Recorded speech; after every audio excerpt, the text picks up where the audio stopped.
pour paraître jolie. Et lorsqu'elle faisait un pas, cela montrait ses sous-vêtements à dentelle et à volant, peu importe ce qu'il y avait dessus. Une jeune fille est venue me voir. C'était une jeune fille membre d'une dénomination du groupe baptiste d'origine allemande qui venait de recevoir le Saint-Esprit. Elle appartenait aux assemblées de Dieu et c'était à Fort Wayne, en Indiana, où je me suis marié. Et elle est venue me voir. Cette aimable jeune fille m'a dit, frère Branham, je vais vous poser une question. J'ai dit, très bien sûr, de quoi s'agit-il? Elle a dit, trouvez-vous mauvais qu'une jeune fille chrétienne porte une jupe scandale, une striquette? J'ai répondu, sœur, je ne peux simplement pas comprendre. C'est quoi une scandale? Elle m'a expliqué. Elle a dit, cela fait voir le jupon. J'ai dit, qu'est-ce qui inciterait une femme à vouloir montrer ses sous-vêtements à un homme? Qu'est-ce qui pouvait, quel intérêt une jeune fille chrétienne ferait-elle une telle chose? Pourriez-vous imaginer cela d'une chrétienne? Maintenant, regardez. L'homme, pour ce qui est de son corps, celui-ci n'a pas tellement d'attrait. Et lui, s'il se promenait à moitié nu, bon, il n'y aurait pas de scandale. Ce n'est pas que je défende les hommes, mais quel genre de femme qui serait tentée par un homme torse nu, ainsi de suite? C'est seulement le corps de la femme qui doit être bien gardé. Je pense qu'une femme vomirait quand il verrait un homme comme cela sur la rue. Maintenant, prenez une femme et exposez-la ainsi. C'est un temple différent. Il parle des habits, de l'habillement. Vous voyez les modèles du monde, la couture du monde, les choses que les femmes font dans le monde, et imiter cela. C'est là où cette fille-là dit, il y avait une jupe qu'on appelait une jupe scandale. Scandale comment? Parce que quand vous la portez, il y a une fente derrière. Quand vous marchez comme cela, ça fait montrer le sommet de votre jupon, votre sous-vêtement. Et comme vous avez un bon sous-vêtement avec des exacts là-bas, il faut que quand vous marchez, que les hommes voient cela. Qu'est-ce qui vous pousserait à faire cela? C'est l'esprit de l'adultère. Et une chrétienne ne peut pas faire cela. Amen. Amen. Parce que nous parlons de ce que nous ressentons. Quand vous sentez ces sentiments-là, c'est selon l'âge, c'est selon les changements du corps. Mais vous n'êtes pas un enfant du marché. Parce que quand vous allez dans la rue, au marché, vous verrez des jeunes gens, des jeunes filles avec des bébés. Et ces bébés-là, ils en ont eu comme cela. Ils ont connu ces actes-là comme des bêtes. Et ils ont des enfants comme cela. Mais quand vous êtes des chrétiens, vous ne pouvez pas agir comme les autres. Vous devez être là, vous abstenir jusqu'au moment où vous allez entrer légalement dans le mariage. Nous sommes d'accord? Il y a un changement dans la vie, il y a un changement dans le corps, il y a un changement dans les désirs. Et ces désirs-là, vous n'avez pas la liberté de les satisfaire comme cela, parce que vous êtes des chrétiens. Comme je vous ai dit que le premier point était l'adolescence.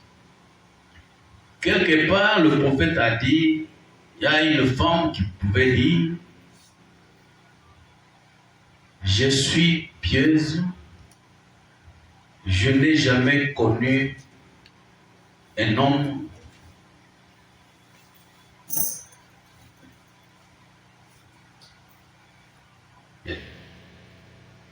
quand vous êtes sorti là avec cet habillement-là et que les hommes vous ont regardé, Jésus a dit, quiconque regarde une femme pour la convoiter a déjà commis un adultère avec elle dans son cœur et il aura à répondre de cela.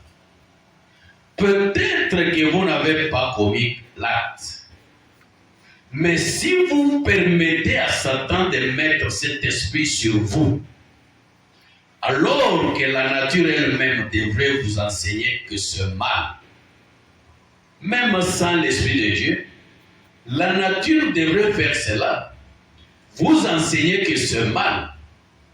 Mais quand vous vous permettez de faire cela, vous vous habillez mal, peut-être vous n'avez pas l'intention de commettre l'acte, mais l'homme pécheur qui va vous regarder, qui va vous convoiter, il va commettre l'adultère dans son cœur avec vous. C'est pourquoi Frère Branham nous dit qu'il y aura des femmes vertueuses dans leur vie, qui, le jour du jugement, elles se retrouveront avec une ligne des hommes. Qu'on leur dira, voilà les hommes que tu as commis adultère avec eux quand tu étais sur la terre. Il dira, oh, je ne connais pas ça. La façon dont vous vous habillez, quand vous laissez votre corps à découvert, et quand les hommes vous regardent et vous convoitent, c'est déjà l'adultère, vous allez répondre devant Dieu le jour du jugement. C'est pourquoi j'ai dit à nos huissiers, à moins qu'il y ait des nouvelles venues, des visiteurs ou des visiteuses, quand vous voyez une fille ou une femme qui entre dans l'église mal habillée, faites-la sortir, donnez-la des conseils, dites-lui, ne venez plus dans cette tenue encore dans l'église. Observez-la. Amen. S'il le répète encore 2 ou 3 fois à un certain moment, quand elle vient dans cette tenue-là, dites-lui, rentrez à la maison. Allez bien vous habiller. Parce que vous voulez être un scandale dans l'église. Et comme je parlais de l'adolescence, mes chers hommes, mes chers jeunes gens, vous n'êtes pas autorisés à satisfaire les sentiments là que vous sentez, comme les autres.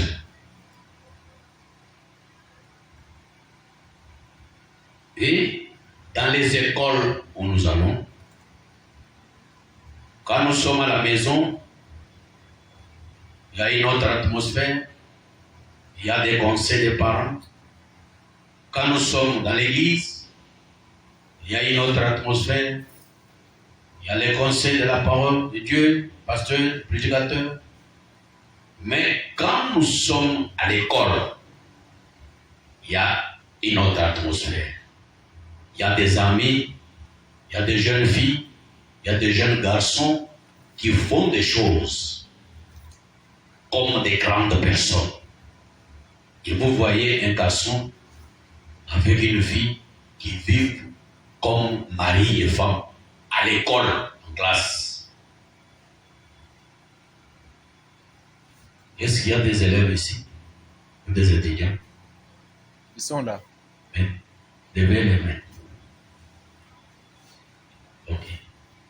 Est-ce que ce que je dis ici, vous ne l'avez pas encore observé?